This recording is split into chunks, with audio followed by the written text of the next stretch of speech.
right. Hello, everybody. I'd like to welcome you to the FAU Libraries Copyright Working Group Masterclass Series. Today is called Course Reserves. Today, Jarrell Horn and Nikki Worrell of the Library Public Services will be with us today to talk about the various nuances of copyright and course reserves. Just for some housekeeping things today, if you could keep your audio on mute, that will help reduce the background noise and any other possible interruptions with this recording today. Also, this presentation will be recorded. It will be made available through the Library Copyright Working Group's webpage. Also, if you'd like to contribute to the discussion or have any questions, you could use the chat feature. I will be moderating the chat and I will let the speakers know when someone has a point or has a question that they'd like to make. We'll skip on the introductions today because there is a bit to be covered. We have an hour and a half slated today. We don't necessarily have to go the entire time, but if you want to chat and hang, you're more than welcome to do that. So just to give an introduction, Jarrell Horn has been doing course reserves for as long as she's had her daughter, plus 9 months. So it's about what, 8 now, I think? No, she's 11. Oh, 11 now. Oh, okay. And 11 plus years, and Nikki not too far ahead at 12 years. Yeah. So with that, everyone give Jarrell and Nikki a welcome and we can start. So go ahead. Okay, let's see here.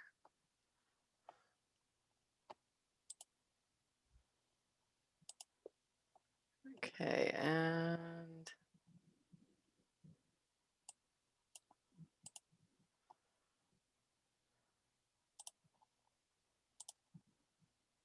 there we go. Okay. Welcome to the FAU Libraries Masterclass Series.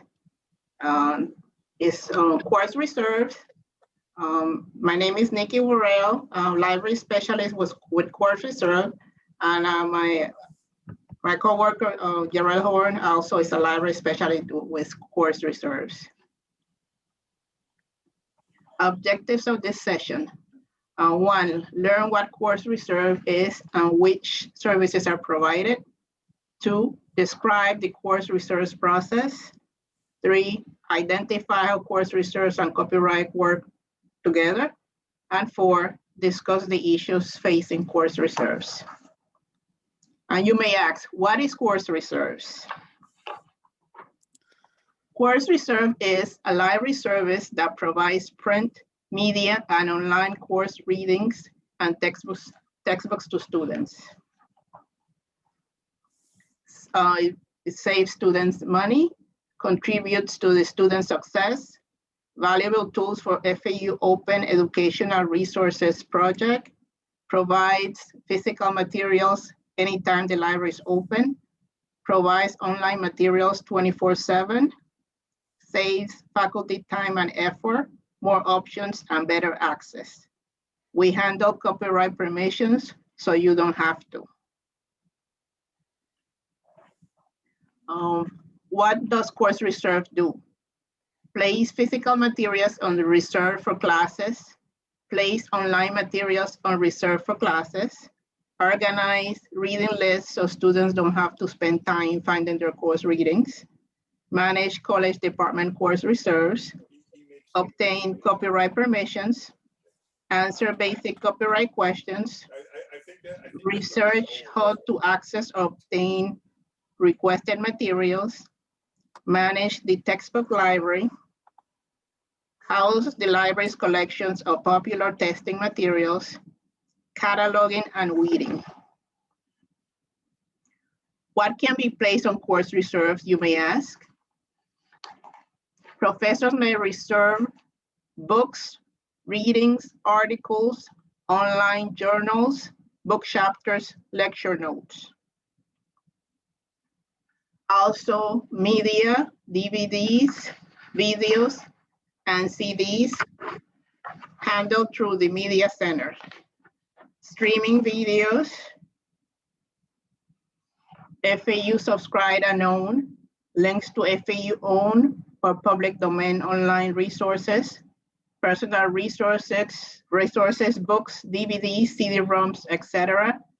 Special collections materials are evaluated on a case-by-case basis.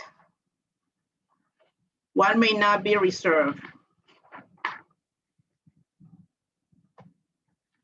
Items that do not have copyright permission. Permission was denied, unavailable, or too expensive.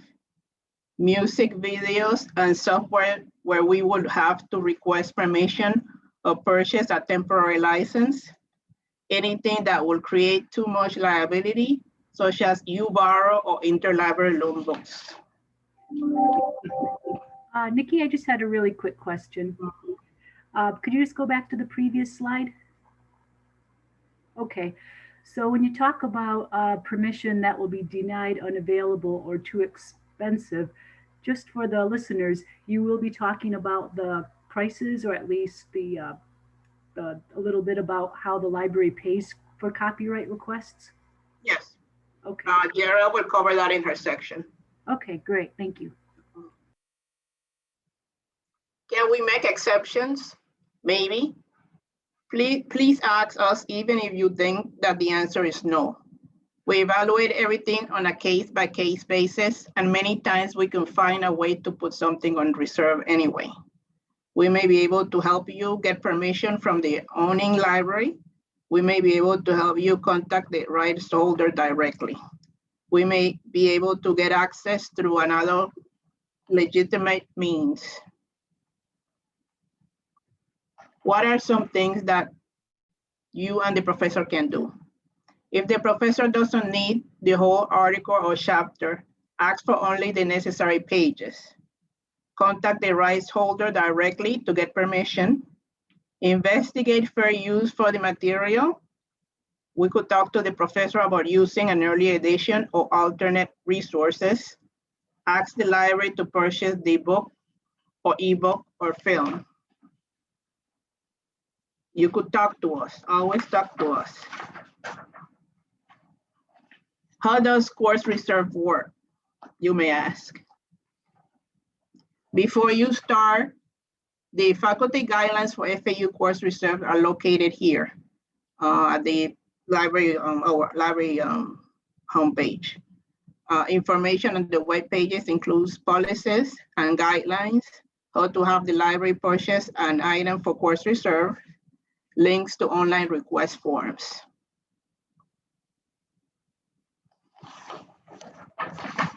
Choose what to put on course reserves. Fill out the course reserve forms, which is online. These are the links for that, or other articles. We had a form for that. And also media, we have another form for that also. Paper forms we have at the service desk. You could always ask whoever's at the desk the professor could ask if they could fill out a form in person. We have that form online also. In person also, sorry. Also, we must have a form for each item placed on course reserves. Addresses copyright and ownership issues. Give us the information we need to research copyright, citation, pages, number of students, create a record for the item, example status of an item, tracking ownership, allows problems to be addressed. Hey, Nikki, it's me again. Sorry. So in terms of the part where you must have a form for each item, I would definitely like to affirm that too. We do have different forms available through the LibGuides about fair use and other aspects of examining a copyright question. Documentation is so important for this information, not just to help us answer the question, but also to protect us of various legal liabilities that might, in the slight chance that they do come up. So thank you.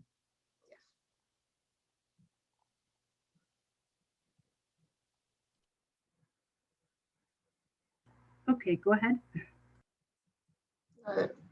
We must have a form for each item placed on course reserves, addresses copyright and ownership issues, give us the information we need to research copyright citation, pages, number of students, creates a record for the item, example status of an item, tracking ownership, allows problems to be addressed. Set restrictions on checking out the item, how long the item is going to be on course reserve, can it leave the library, special concerns. Research copyright. Items must have copyright permission to be placed on course reserves. Physical items have intrinsic copyright permission or lending. We use a service called copyright.com to purchase copyright permission for online copies and paper copies. We have a budget to pay for copyright permission. We check on the cost of and availability first. If there's a problem, we will let the professor know and work with them. Cost is based on number of pages times number of students times cost per page. We generally do not contact right holders directly. We will research and get you the contact information for the rights holder if it is available. As long as the permission is in writing from the appropriate source or sources, we can place the item on reserve. Currently, we do not have an account with any of the clearinghouses for streaming licenses.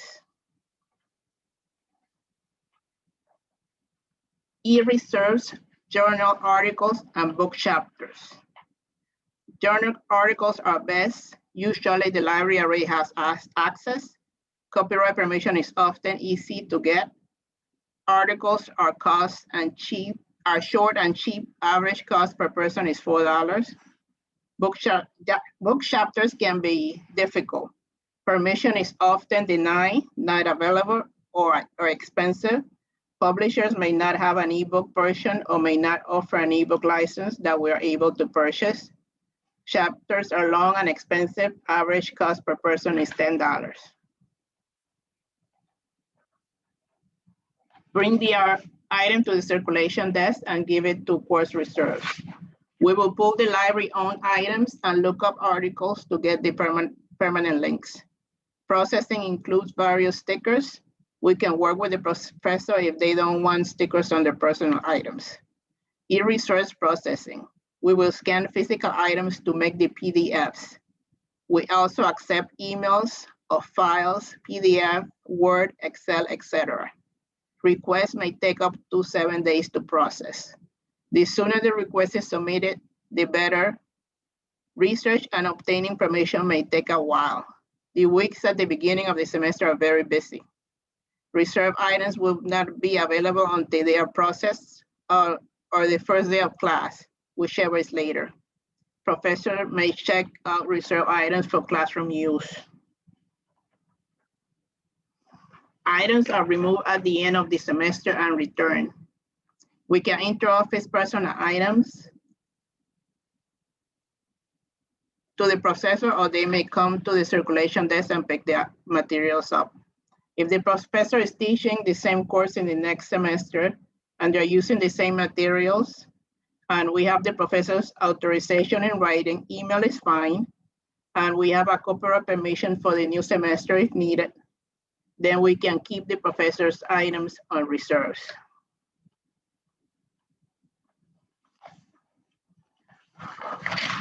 I have copyright permission for readings. Why do they need to be removed at the end of the semester? Some faculty may ask, why do we have to remove the item or the book?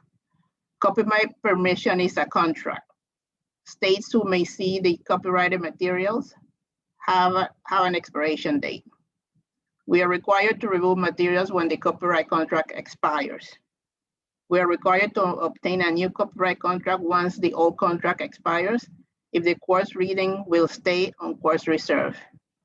The usual expiration date for the contract is the end of the semester.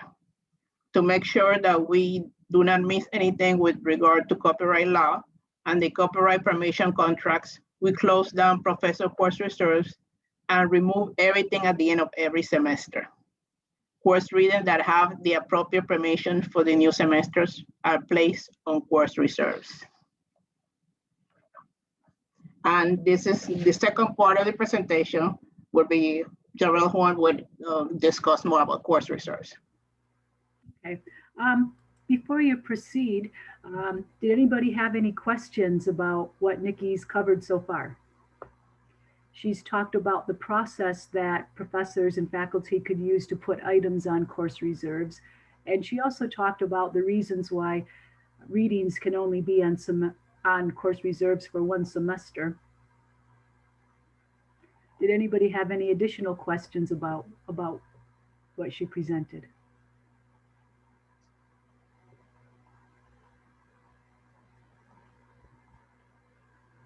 Okay, going once, going twice. Okay, okay, looks like I'm fielding a question. Lori, want to unmute yourself for a moment and ask your question? It looks like it might have been cut off in chat.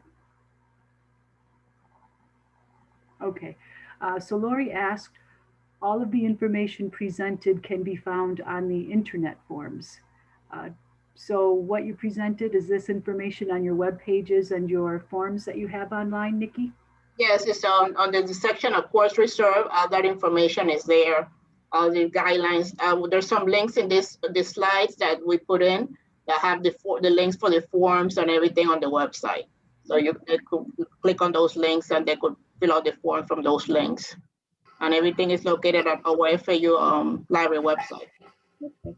Yeah, and on the FAU website page under the services menu, course Right. reserves is the second thing on that drop down. So everybody should be able to get to the course reserves pages from the library homepage pretty quickly. Yeah, some of what's on here isn't there only because we're going into a lot of detail that we normally wouldn't talk about to people, only because it would confuse them about how everything actually works. So this is more for your knowledge when you're talking with the professors and answering basic questions about why they can or can't do something. But the information they need is all on the website. Okay, so a lot of the public facing or the policies that address the public are there, whereas a lot of the information you're both giving us is for our information. And so we can help advise the faculty and people with those kinds of questions. Yeah. Okay. Okay. Well, thanks for making that distinction for sure. Can I also ask a question? Oh, sure. Go ahead, Lori. Yeah. Am I correct that for the past few semesters due to COVID, you've not only had your regular course reserve information, but you've had a separate page that you've updated each semester? As far as I know, the only thing that's been updated each semester is just letting people know that we don't have physical reserves available, Okay. that we're only doing online reserves. As far as how everything actually works, the main reason why we don't put it on there is because unfortunately, a lot of this gets very confusing if you've never dealt with course reserves. And we'll get into some of the reasons for that later. So we're going into a lot more detail because one, you guys already have some of the background about how we do things in the library. And two, we're able to take the time to sit down and clear things up. So when you're talking with your professors, then you can explain things to them without necessarily going really deep into the weeds about it. Right, but we do need to take them, am I correct, to two different pages? Because one is the regular information and then the other one you update each semester due to COVID at this point? Yeah, but I think you'll find the other page is kind of brief and sort of reiterates what's on the original page, which is the faculty information. And the big difference is right now that we just aren't able to do physical reserves. So as soon as we're able to, then we'll let everyone know, and that part of course reserves will be back online. Okay, and so then if somebody were to just go to the regular main page, is there a link going to the current semester page, or would we need to know about that to look for that to refer faculty to it? I know there's a link to the faculty reserves page under services. You actually have to go into services to find it. It's not a quick link. I believe, and I'd have to check on this myself because it's been a while since I looked, that the COVID information is actually under the regular course reserves page, which is for students. Okay. That's more about how to use the service rather than what the faculty needs to know about placing items on course reserves. Okay, because I remember having to direct faculty so that they would get all of that information, but to two different places. And it didn't seem like everything was hyperlinked back and forth. So I'm just bringing that up to make sure that I'm Yeah. correct as far as that. Yeah, we'll get into that more later. There's a lot of other things that we're going to be working on with this, and we'll be discussing that in this next section about what's going on with that. Okay, But great. just so you know, right now there are two sections to course reserves. There's the faculty section, which is where we're mainly directing you guys to right now, but there's also a student-facing section that tells the students, you know, you come to the desk, you ask for your stuff, and how that works from their point of view. Thank Okay. Anyway, so how can we help with Pippin, our course reserves librarian cat? So just to reiterate, we can pull items from the library shelves. We can get them from all of the campuses. We will process the paperwork when the item is being kept for the following semester. We still need the written authorization, but as far as the actual forms and stuff, we'll do that part. Also, if the professor has a large number of items they want to place on course reserves at one time, we will accept the basic form that gives us the information for the course and the copyright information we need to get copyright, but they can submit a course reading list along with that, and then we'll process the rest. Like we've had 30, even 40 items at a time, usually readings that professors have wanted. Handle copyright permissions, create PDFs of articles and chapters for e-reserves once we've gotten the appropriate permission. That's good because especially if they want a chapter, those can run 30, 40 pages and be very time consuming to copy. We answer copyright questions and give basic advice. Research to see if we can place special requests on reserves, such as from the Jaffe collection, reference materials, and other types of items. Gather course readings and textbooks into one place and find the permanent links, which saves students time for accessing their readings and sometimes can even help them with finding the readings in the first place. Taylor and Francis, I'm looking at you. And also find alternate ways to access these course readings. And finally, a section which we haven't talked about too much called Departmental Course Reserves. These are readings that the department is either required to have available for the students, such as nursing, or important documentation that's somewhat expensive that the department wants to make available to their students. Right now, all we have is accounting that's doing that, but we're certainly welcome to any other departments that would like to provide such materials for their students. And what it comes down to is if you've got an idea, ask us, and we can take a look and see if we can do something with it to help out. That's what we're there for. So now we'll get into how copyright and course reserves work together. This is a brief overview. Christy and the copyright team have already done a very in-depth look at copyright, so we're not going to get into it in that fashion. And just a brief disclaimer that Nikki and I are not lawyers, and so the information we're presenting here, it does not substitute for legal advice. Now, the question is, why should we be concerned about copyright, especially with course reserves? Well, the reasons are that everything used in the classroom is under copyright. And educational institutions are not exempt from copyright law. There's some myth going around that if you're in a school and you're teaching that you don't have to worry about it, and that's not true. What you're allowed to do and forbidden to do can be very confusing. As much as they've tried to clear things up, there's a lot of it that's vague and for good reason, which if you've gone through the fair use master classes, you've gotten into that a lot more. most of all, if you put something online, and this is where a lot of our copyright questions come from nowadays, someone else can and will find it. And most importantly, it's the right thing to do. We want to obey the law. Whether we like how it's written or not, we still want to obey it. Now, there are some issues with copyright that we run into when we're working with course reserves.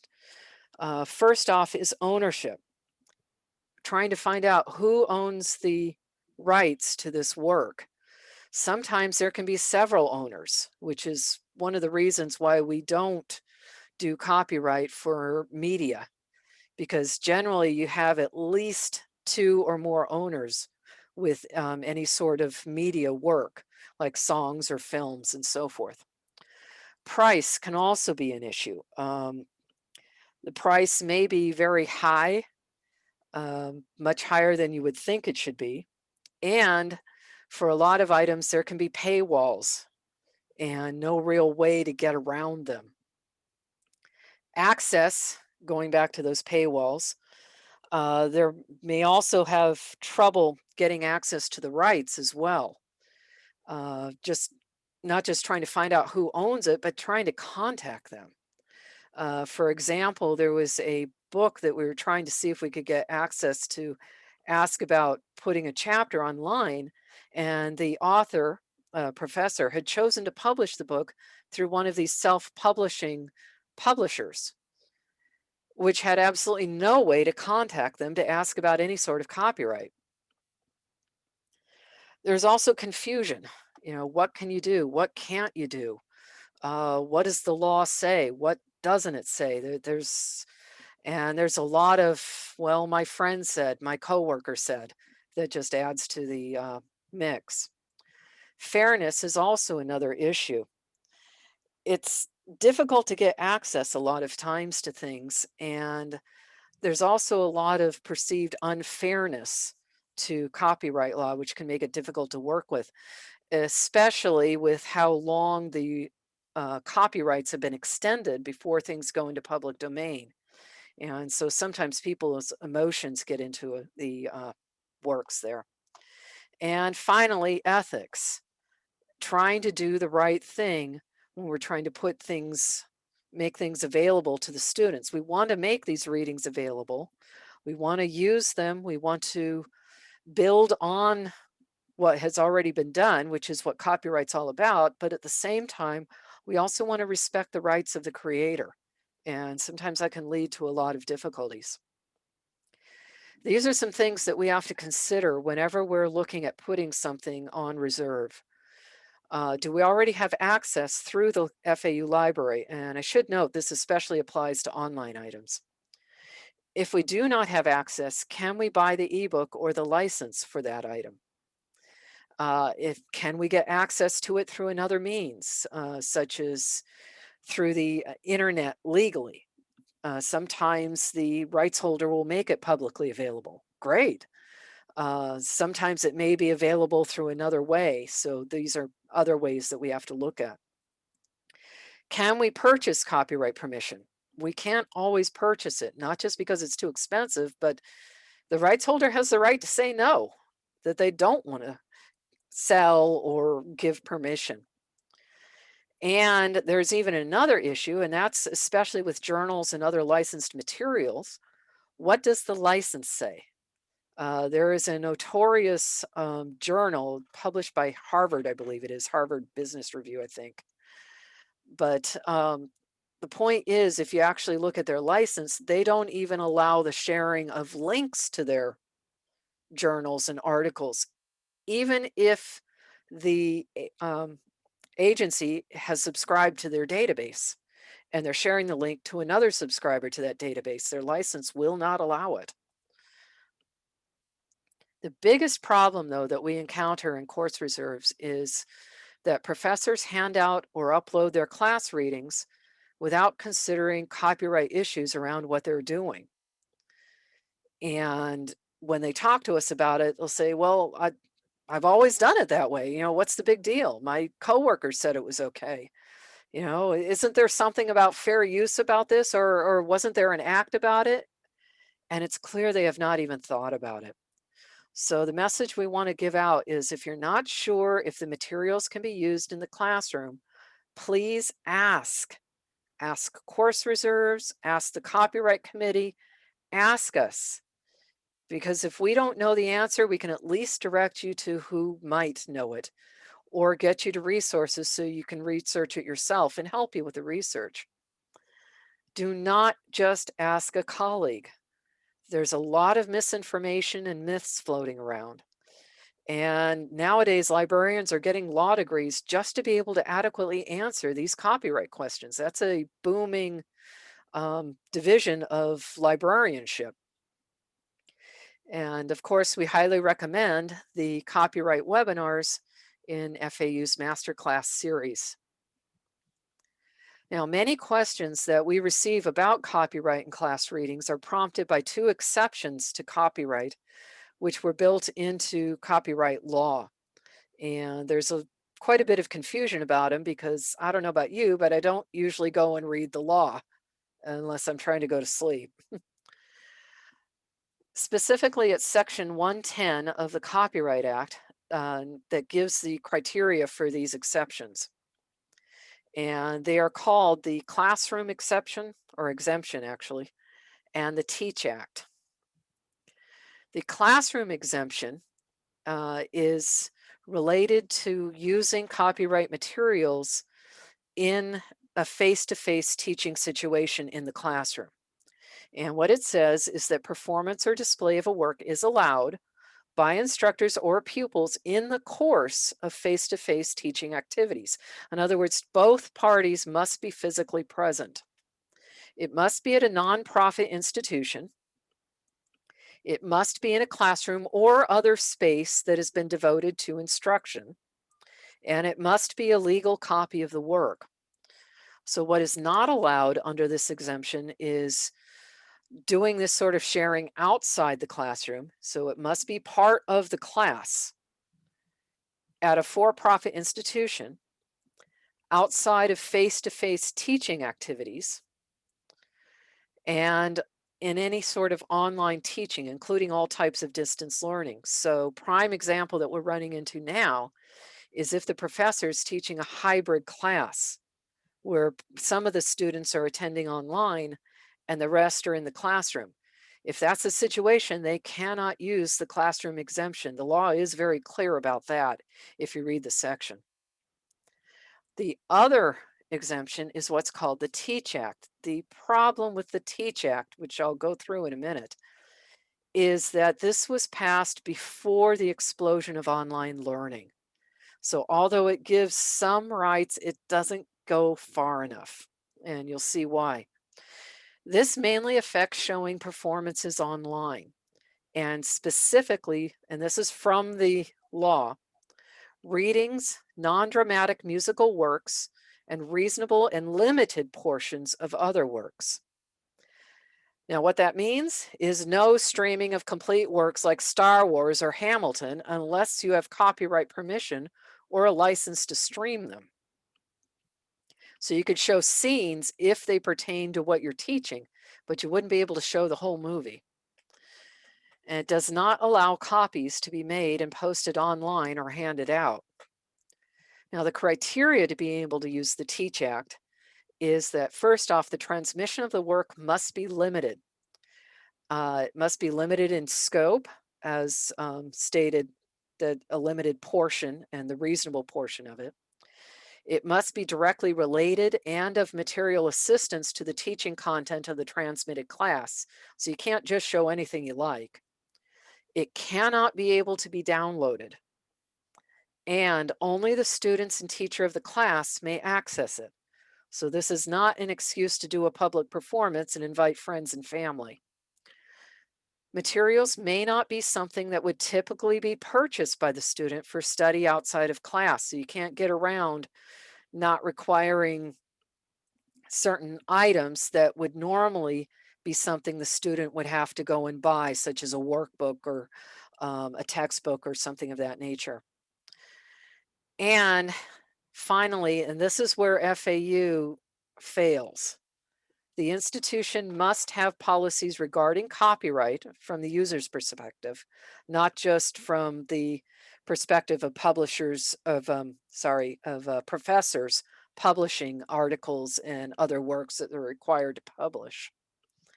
Provide informational materials to students, faculty, and relevant staff that educate about and promote compliance with U.S. copyright law, and advise students that materials may be subject to copyright protection.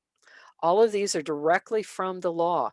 FAU does none of them at this time, and so therefore we cannot use the Teach Act at FAU.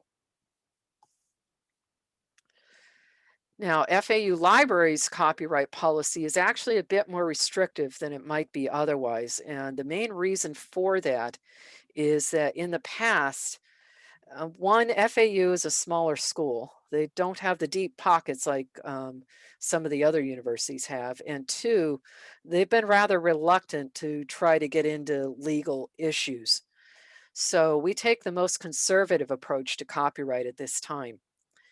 So that means that we do not even consider if something could be under fair use. The professors are perfectly fine to look at that. We don't. We always require copyright permission, and we always request it if we can. Secondly, a big movement, which you probably heard of, and I'll discuss it in a little bit, is controlled digital lending. And right now, we do not provide controlled digital lending or use it, except as it's currently provided through HathiTrust during this pandemic and the Internet Archive. And if you would like to access the copyright policies, the link is right here. They're pretty basic, as I said. Okay, before we get into some of the things I've been mentioning, you've got enough information to decide what you might do in certain situations. So we've got a few cases here for you guys to consider. All right, question 1. Professor Lannister wants to help his students by posting a PDF copy of a chapter from an assigned book. His colleague told him that this is okay and that he doesn't need to get copyright permission. Questions. Can he post the chapter? Why or why not? And if not, what can he do to get the chapter to his students? All right, everybody, let's think about what Jarell and Nikki have presented so far to us and think about what we can advise Professor Lannister. Go ahead and put your thoughts in the chat, and we'll consider what we may or may not be able to do. So, first of all, can the professor post this chapter from an assigned book?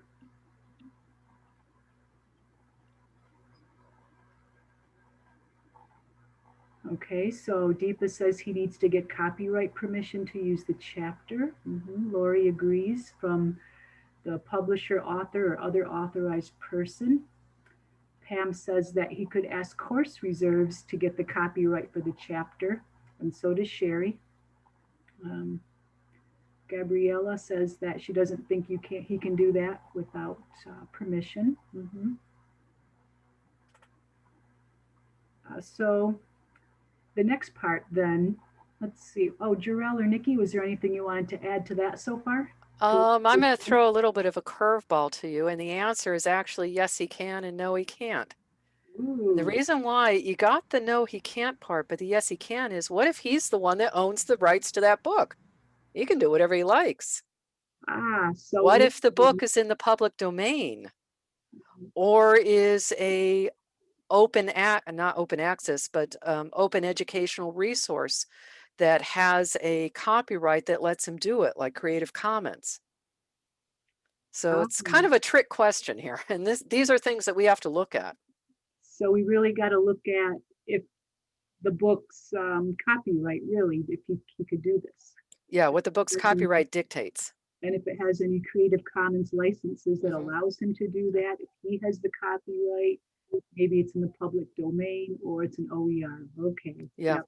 Sherry, like one professor wanted a government book put on course reserves. And we looked at it. Yep, it was definitely a government book. Sure, we can do that. How would you like it? Mhm. So then, okay, so assuming that it's not on the it doesn't have a Creative Commons license, or he doesn't have the copyright, what could he possibly do to get the chapter to his students? Let's see, what do we think, group?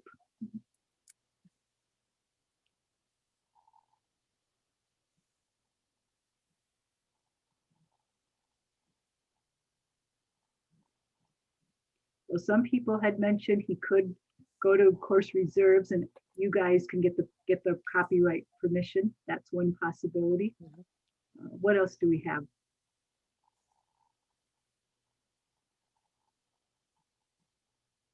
Do what the t-shirt says at course reserves. That's a good idea, Sherry. Okay, all right, did you two have anything to add to that? Oh, and then Lori says that he could write directly to the author, publisher, or whoever has the copyright to get permissions. The other thing he could consider is, does he really need to put this online? If he's teaching a face-to-face class and everybody's there, he doesn't have any hybrid or online students, he may be able to use that classroom exemption and just simply make a copy of the chapter. He probably should still look at fair use, because the classroom exemption does say limited, but still he can probably do that. And then fair use, of course. He may be able to post it online through fair use. Yeah, it is possible that if the conditions are supportive of fair use, that he could possibly put the PDF of it. Canvas is a restricted access environment, Yeah. and assuming he's probably going to use it for only that semester. Those are possibilities. And Yeah. if it's a hard to find item that there's only 2 libraries in the world with it, and you can't find it, that's another possibility. And some that would support fair use. And I think it'd be easy for us to find out reasons what would not support fair use, like maybe he doesn't want the students to buy the textbook for just that chapter, which isn't a very valuable reason, but one nonetheless. And we might be able to buy the ebook for him, which then makes it a whole moot point. Right. Very possible, yes. Okay. Question 2. Professor Stark needs to get access to 3 essays from the 3rd edition of a book. This was published in 2020, and post them online for her class. Permission to post chapters through e-reserves is not available through copyright.com, and the FEU library only has the 2nd edition as an ebook. So what do we do? What options can we give to Professor Stark?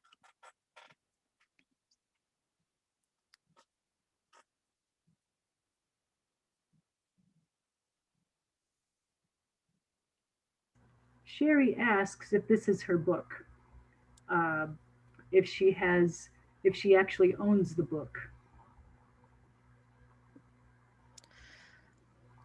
The book that if she has a personal book, yeah, she could put the physical book on reserves, but she needs to post them online. She's teaching in our environment, and she's teaching a hybrid class. Plus, we're not doing physical reserves right now. So this one, it does have to be online if it's going to be provided.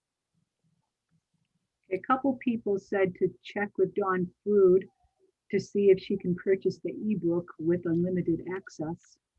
A couple people agreed to that.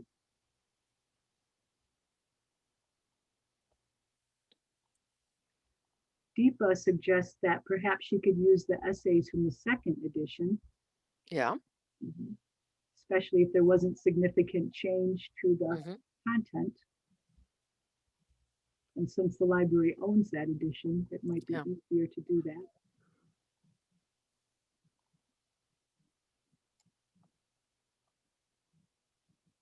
Sherry then asks, how much of a percentage do the 3 essays make in proportion to the rest of the book? Yeah, that'd be something to look at. Would fair use be an option for the professor? Although to remember, percentage is not the be all and end all. If these are critical essays to the book, then that kind of puts that out the window as far as fair use. Like maybe one or two of the essays were very important pieces in her body of knowledge. That's something. Or as we talked about in the fair use, the heart of the work. Yes.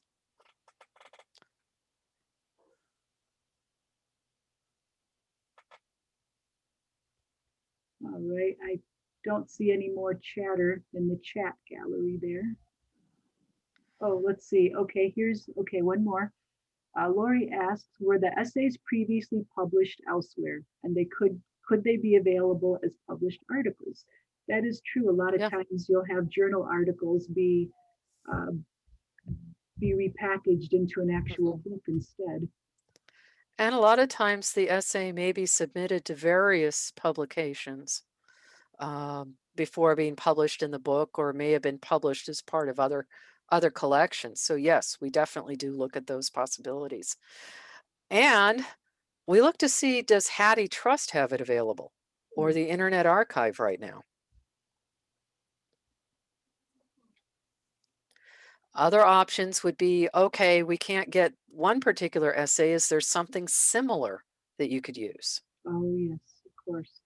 See if there's something similar or has a Creative Commons license or is an OER. That's a possibility. Yeah. So these are all possibilities that we look at when we're advising the professor of what we can and can't do.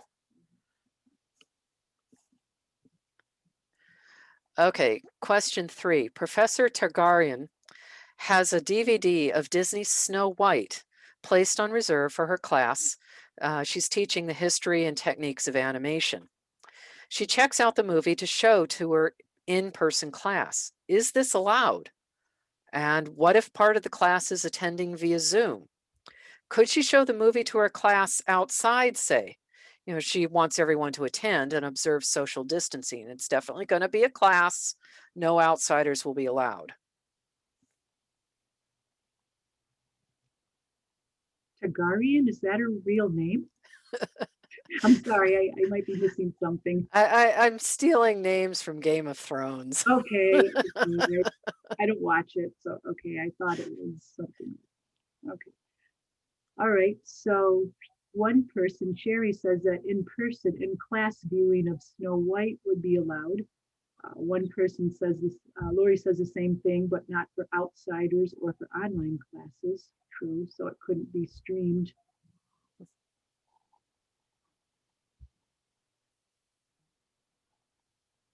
Yeah, media always, that's another kind of curveball, isn't it? Yeah.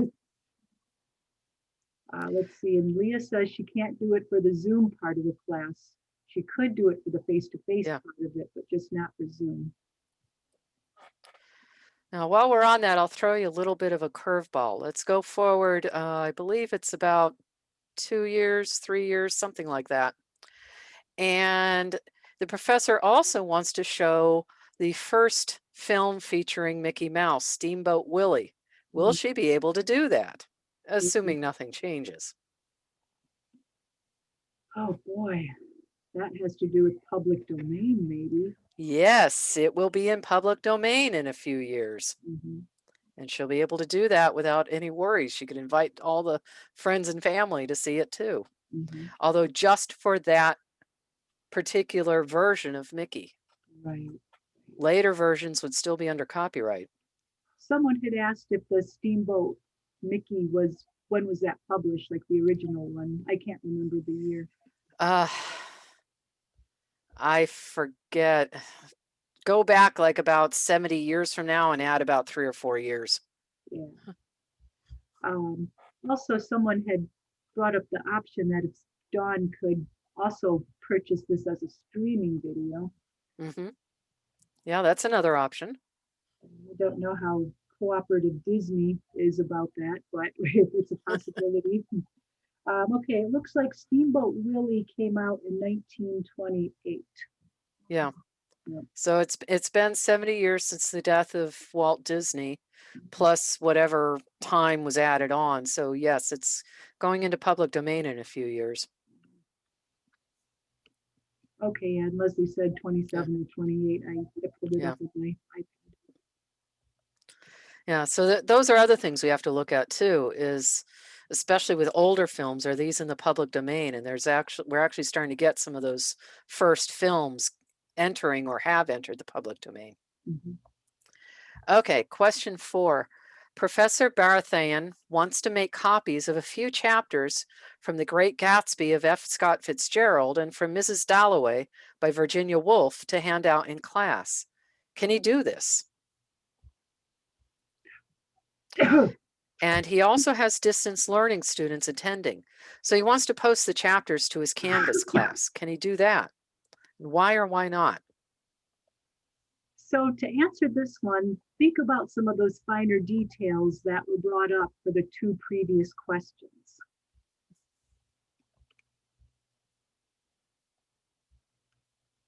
When was The Great Gatsby published? Along with Mrs. Dalloway.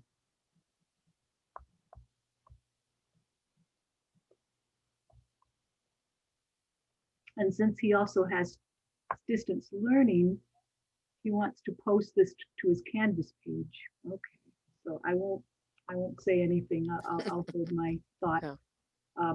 Lori added that under current copyright law, Steamboat Willie is set to enter the public domain on January 1st, 2024. That looks like that.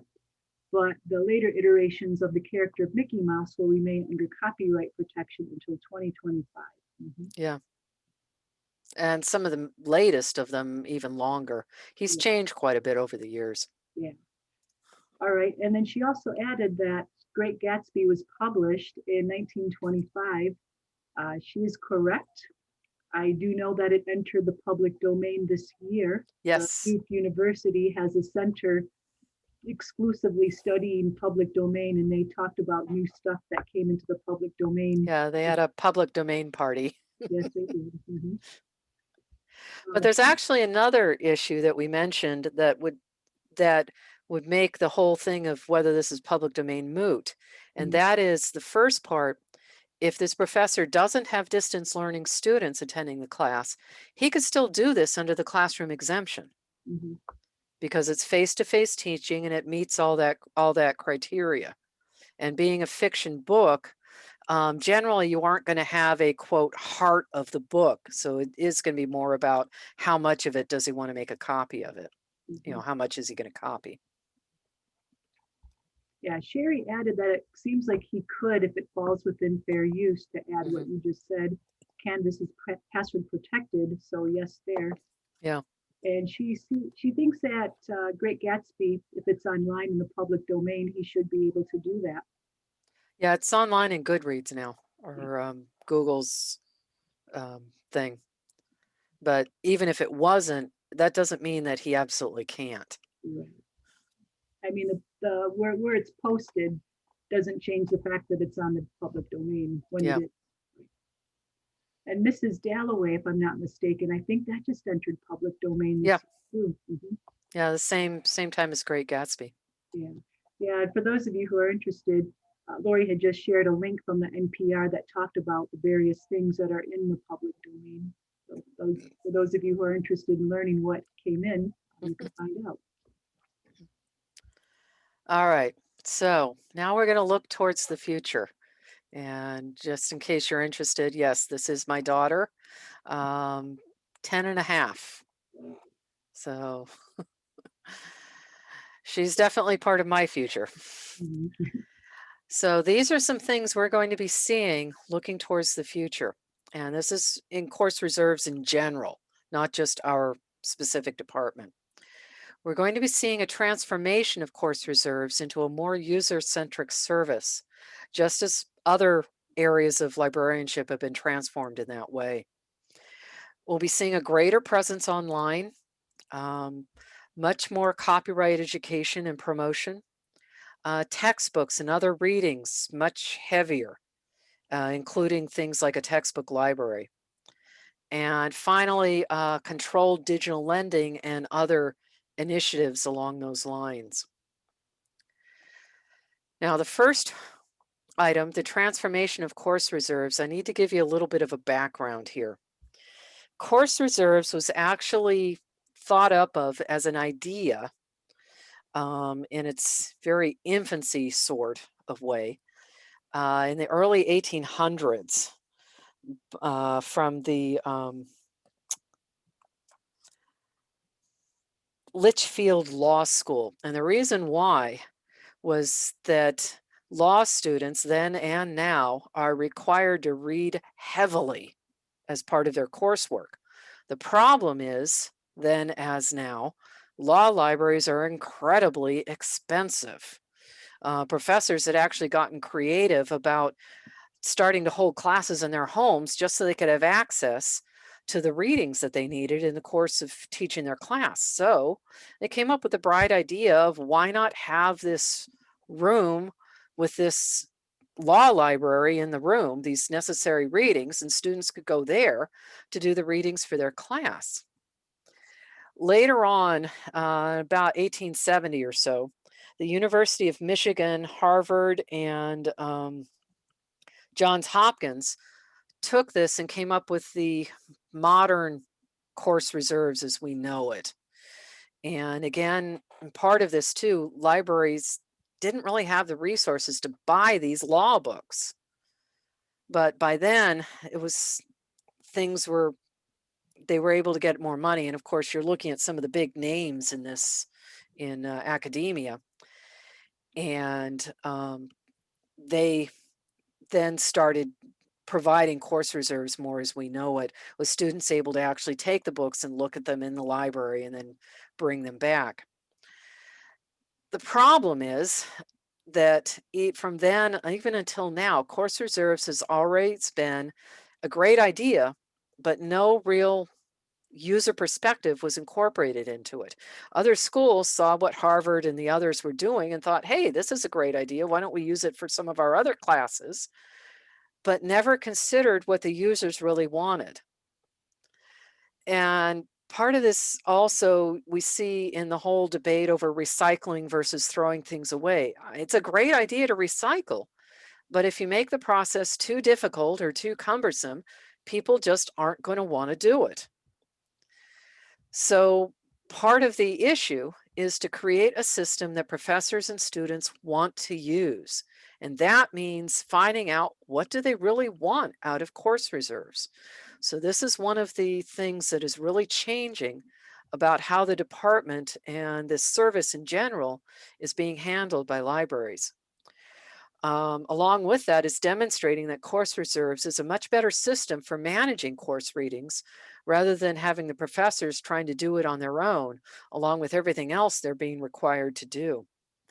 And along with that is embedding course reserves in the various learning management systems. So some schools, for example, have Canvas or other learning systems for the students to use, that the professors and students use for hosting their classes. And they actually have course reserves embedded in those systems. Jarrell, if I can ask a question, this is something that's being done throughout the profession at various libraries throughout the U.S. Okay. Yeah, these are things that basically what's happening is the course reserve librarians and departments we've seen the trends of what's going on, and the question is, why aren't we doing this too? We're looking at this service and just getting appalled at how top down and library centric it really is. That a lot of things that course reserves does are in the name of the students, but really aren't what the students want. A prime example of this kind of thinking, and you can go look it up if you'd like, it's a fascinating read. Detroit wanted to plant trees in various blighted areas. These were areas that were traditionally inhabited by African Americans. So the city went around trying to plant these trees, and the residents protested heavily and even dug the trees up. So you think, like, they must be stupid. They don't want trees. until some social scientists went in there to find out what was going on, because the city was getting frustrated. We're doing a great thing for you. We're giving you trees. And the residents are saying, no, we don't want this. And it turned out the reason why was the city was going in without asking, without finding out what the residents really wanted. And the residents, with good reason, were fearful that they would end up saddled with responsibilities that they didn't want and didn't ask for. These trees were being put in places they didn't necessarily want them to be from the residents' point of view. And the point was they were being left out of the whole system. That's what's going on with a lot of library services, course reserves especially. We're offering this system that's great. The users think it's a wonderful idea too, but they're not being asked, what do you really want out of this? And that's what's changing, is that we're starting to ask those questions. Another part of this means that we're trying to get a much greater presence online and moving away from more physical materials. This means we can provide course readings 24/7 rather than just when the library is open, although that was still better than having to, having the professors provide them from their offices, which would be only maybe a few hours in the week.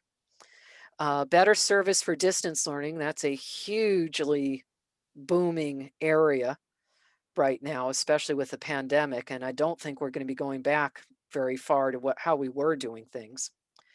And finally, moving most, if not all, of the back-end work done online. I hate to say it, but a lot of the back-end work in course reserves was on paper. And we're in the 2020s now. Why are we still doing all this on paper? So that's another big change that's happening. Another thing is libraries are finally starting to see we need to do something about copyright, promote education of it, promote adherence to it, teach people about it. Except the question then is, who do we get to do that? Well, if you've got a scholarly communication librarian, that's usually who ends up doing that. Hi, Christy. Most libraries don't. So they turn to the next best thing, course reserves, which is already dealing with copyright anyway. So what's happening is these departments are, number one, a lot of them are starting to really heavily rely on fair use to provide readings. They figure it's better than nothing. They're having to educate themselves. A lot of schools don't provide education in this field for the librarians. I mean, you can go to law school and get it there, but in librarian school, they don't. So these course reserves librarians and others that have been drafted into this are essentially learning all of this on our own to provide this and becoming more confident with relying on fair use, just simply because the costs have been going through the roof, and what we went through before about some of the difficulties in even getting access to things. We highly recommend a webinar that's coming up on March 26th, conducted by Dr. Kenneth Cruz about fair use. So you can see some of the issues that the course reserves departments have been dealing with.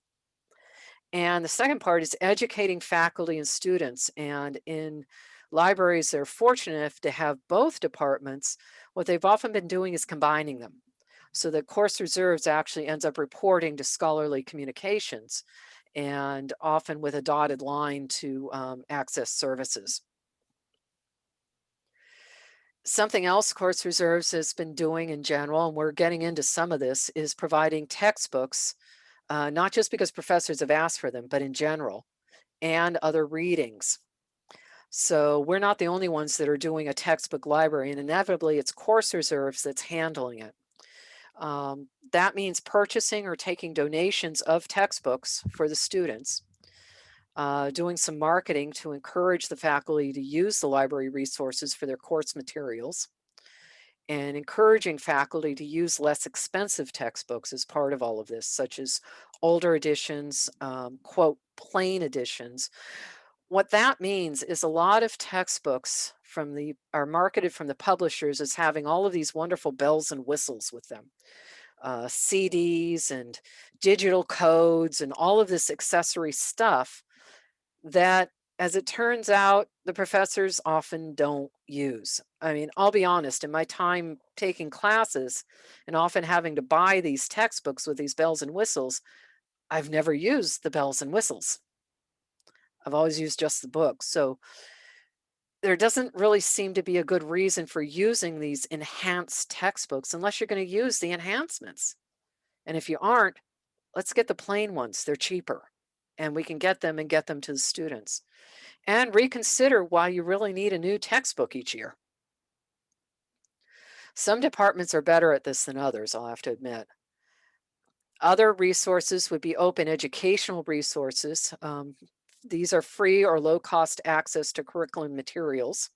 We're a big proponent of those. And finally, open access, which is that removes barriers to research materials so we can better get readings to students and allows greater access to course readings. So these are all things that Course Reserves is very much behind and getting involved with, sometimes being pulled into it, but it's not because we don't want to be. We like this stuff. Now, this is a big new movement. FAU isn't doing this, but many other libraries are, including a number of them here in Florida. They're a part of our consortium. And that's controlled digital lending. So just to let you know what this is, it's a new interpretation of copyright law that's gaining a lot of support. If you want to see examples, that would be the Internet Archive and HathiTrust right now. The core idea is that one-to-one lending is maintained. You have a book, you lend out one copy of that book, whether it's online or in print. And that format doesn't matter. The basis for this actually comes from a number of items. First off, the library exception in copyright law, which is section 108, if you want to go and read that. The first sale doctrine, with the idea that form is not copyrighted, content is. The Sony video recorder case, where Sony was protesting the use of video recorders to make copies of television shows to be able to view later, and they lost. And finally, that making digital copies for personal, and you could add in there academic classroom use, is fair use. This idea was first described, and she goes into a lot of detail about these 4 pillars that she came up with, in 2011 in a white paper by Professor Michelle M. Wu of Georgetown University Law Center. It's the law libraries that are driving all of this. And it gained prominence with the Internet Archive library, especially with the emergency library. That really brought it to everyone's eyes. This is definitely a controversial idea. Many publishers, authors, and others do not support this interpretation of copyright law. Some of the arguments, publishers and authors, of course, don't like this because they feel it violates their copyrights and their rights to dictate what happens with their works. But others feel that this is a cop-out, as it were, that instead of getting behind controlled digital lending, we should get behind much more OER, open educational resources, and especially open access, and tear down the paywalls. And that by promoting controlled digital lending, we're weakening those other resources. Right now, controlled digital lending is being examined in the courts. So we'll have to see what happens with that. But I can tell you a number of stakeholders have come out in support of it, including, interestingly enough, Spark, which is the main supporter of open access. So it seems that they feel there isn't a controversy with that, but it's something to follow and we'll see what happens. Anyway, just finally, very quickly, these are some resources that you're welcome to look at later with the PDF that Christy has posted online. If you need to contact us, We have the phone number and our emails here. And Steve Matthews, the head of Access Services.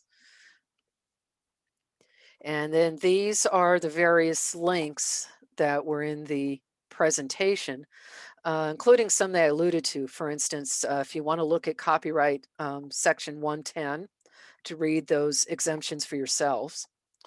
The white paper on controlled digital lending, this was produced by the Internet Archive, so you can see their arguments. Rebuttal to their arguments, so you get the other side. This is the original white paper that outlined the whole idea, and she's got some very interesting, or I'm sorry, this was by Kenneth Cruz. The original white paper, I believe I did put it in here. If not, I'll have to send it to Christy. I do have the link earlier in the presentation, though. It was, yeah, right here. This is the link to the original white paper. And as I said, she's got some very interesting things to say. This particular white paper is one that was written by Kenneth Cruz, where he talks about fair use in great detail, and it's worth reading for that. And then finally, if you want to learn more about open educational resources and open access, and this, just because we got into public domain, this is what Christy was referring to from Duke, and they have a lot of good information there about public domain works. So thank you for letting us talk your head off about what Course Reserves is and everything we do. About the only thing we left out was some of the nitty gritty about, okay, how do we make these reserves available and that sort of thing. But if you have any questions, we'll be glad to answer them. All right, if anybody had any parting questions for Nikki and Jarrell, there was one that came up earlier in the chat from Gabriella, and she wanted to know, this was about the scenario where a professor wanted to post some things on Course Reserves. She asks if a professor receives permission from an author, should they contact Course Reserves? Depends on if they want us to do the work or not. The point is, if the item is going to be posted online, it must have permission. Now, if the professor's gotten permission from the author to post it online to their class, and as long as they follow what's outlined in the contract, then by all means, they can do it.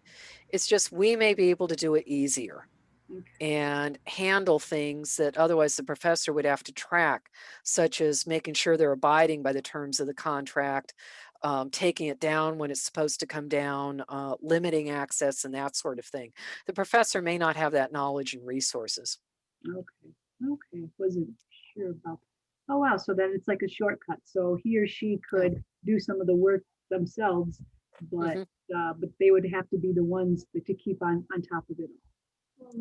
Yeah, one prime example, and it's an issue with Canvas, which I hope they fix one day, is if you do post a file on there, you can't lock it down. It can be downloaded.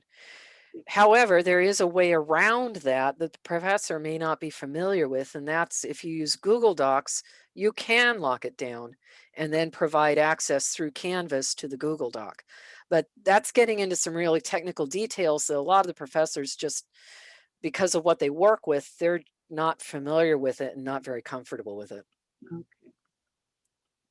Well, you both have been getting a lot of compliments about the presentation in chat. Thanking you for the good presentation, excellent presentation, very interesting and informative. And yeah, a lot of information. I mean, when I saw the notes for this, I thought, wow, this went above and beyond what you both have presented in the past. And it gave me a lot of answers to questions I frequently encountered when I was doing other types of librarianship. Yeah, the main thing is what we've done in the past has been either for outside audiences, in which case we don't want to get too deep into the details, or it's been more of an overview. This one you asked to really get into how it works and get sort of almost a job sharing experience. So many of you librarians have been asking me about the process, how we do Course Reserve. So this is like an overview, a summary of what we actually do with Course Reserve. So yeah. All right, and a couple other people say thanks for the resources too, the links, the readings, all of that. Somebody had asked about registering for the Kenny Cruz presentation. I can tell you all that it's all booked up, but what I can do is send around the archive recording once it's available. I think it's ALA. They're usually pretty generous about giving the archive information. So I'll do that once it becomes available. So sorry for those of you who couldn't register for it, but I am, and I'll get that info. All right, well, if there aren't any questions then, thank you everybody for coming in. You got some applause. This was really good information, and maybe we can see you all again in a year or two when more updated information comes about or new topics. Recruit for the dark side of copyright. Oh, all right, well, thanks everyone.